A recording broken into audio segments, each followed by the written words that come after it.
Par rapport à ce qu'on entend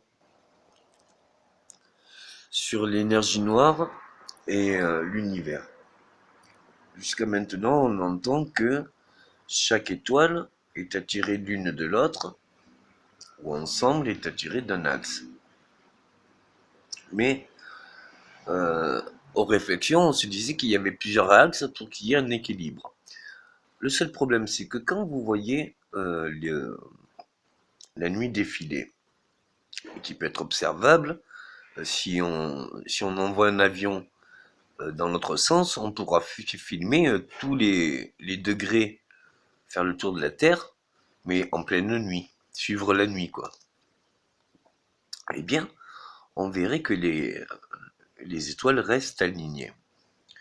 Là où je veux en venir, c'est que si elles étaient en mouvement elles-mêmes, eh bien, leur forme, leur position géographique ou géostellaire euh, aurait été modifiée puisque elles auraient été sur la continuité de leur orbite. Or, ce qu'on peut constater, c'est que seule la Terre tourne sur elle-même.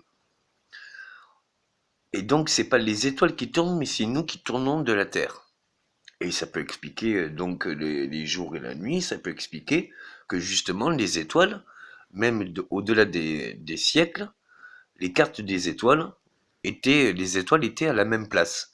Donc si elles avaient été en orbite, elles seraient plus à la même place, quel qu'en soit le temps pour faire l'orbite. Donc il y a de fortes chances que ça soit juste la Terre qui tourne.